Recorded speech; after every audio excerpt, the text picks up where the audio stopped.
Alors l'école des filles, c'est aussi les fameux rendez-vous des 13 dimanches, qui sont des rencontres hebdomadaires avec des auteurs, des artistes, des personnalités diverses pour débattre avec le public. Ça démarre ce samedi 16 et dimanche 17 mai avec un colloque. Victor Ségalen, vous en parliez tout à l'heure. Donc c'est 13 dimanches, ça se prolonge tout l'été. Et alors, c'est pas la première fois que Victor Ségalen est à l'honneur à l'école des filles. Il vous fascine, en fait. Vous en parliez déjà plusieurs fois depuis le début de l'émission. Ce médecin et poète breton qui a aussi voyagé en Chine, comme vous, puisque vous êtes allé sur ses traces. C'est une sorte de quoi? De fascination pour ce personnage? Par sa production, la richesse de sa production. C'est un homme, un artiste, lapsus. C'est un homme qui est né à la fin du 19e siècle à Brest, qui a fait des études de médecine. Sa thèse de médecin, c'est sur les cliniciens ès-lettres. Il s'est intéressé d'emblée à la façon dont les écrivains voyaient la folie mentale.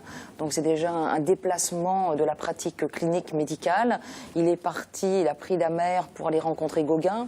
Quand il est arrivé, Gauguin était déjà mort. Avec sa solde de médecin qui était minime, il a acheté toutes les œuvres qu'il a pu à la vente de l'atelier et de façon extrêmement désintéressée, généreuse. Saint-Paul-Roux construisait à ce moment-là sa maison à Camaret. Il a acheté les panneaux de la maison du Jouir en disant « je vais les offrir à Saint-Paul-Roux, ça ira très bien chez lui ». C'est vraiment une personnalité hors du commun aussi.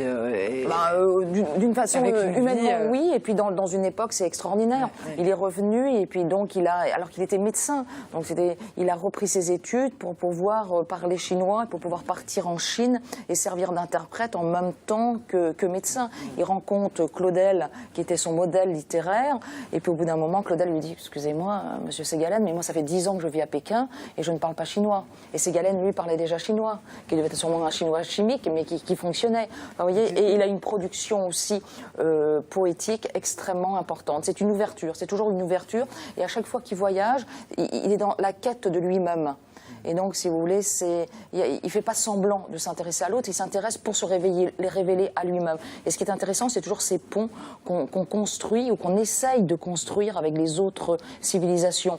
La Vénérable que vous venez voir, on ne peut rien comprendre de ce qu'elle fait, de ce qu'elle dit, de ses récitations, mais on sent la force de sa méditation dans les lignes, et ça peut changer notre vie. Pour elle, ça doit être un peu le choc des cultures, arriver à Huelgoat, non?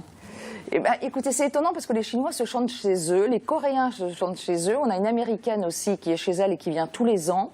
Elle avait fait une série de vaches avant que je la rencontre, et donc je les avais exposées à l'école des filles, et on avait tout vendu. Donc j'avais dit à Zucca, c'est bien, si on vend tout, il faudrait en refaire d'autres. Elle m'a dit non, c'est terminé les vaches, maintenant je suis dans la peinture romane. Et l'été suivant, quand elle est venue, elle me dit, puisque tu t'intéresses à la sculpture religieuse, viens voir Saint-Herbot.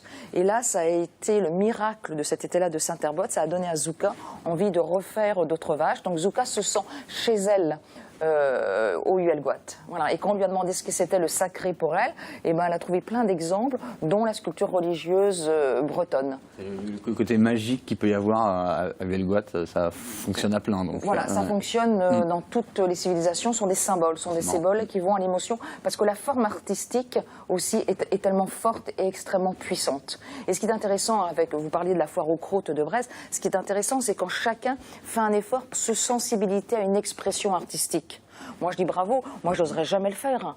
Me mettre à peindre et me dire je vais descendre dans la rue les présenter. Et ce qui fait que le public breton est un public qui a une émotion, qui voit immédiatement la difficulté de la production d'une œuvre. Parce qu'en Bretagne, presque tout le monde a essayé de peindre. Et ça, c'est extraordinaire. Toujours Zucca racontait que ses premières vaches, elle les avait fait en Bourgogne. Et en Bourgogne, mais personne n'a regardé. Elle avait regardé comme une folle parce que ces vaches, elles sont roses, elles sont rouges, elles sont bleues. Et en Bretagne, pour tout le monde, c'est évident. Il y a quand même une relation extrêmement forte des Bretons avec la peinture.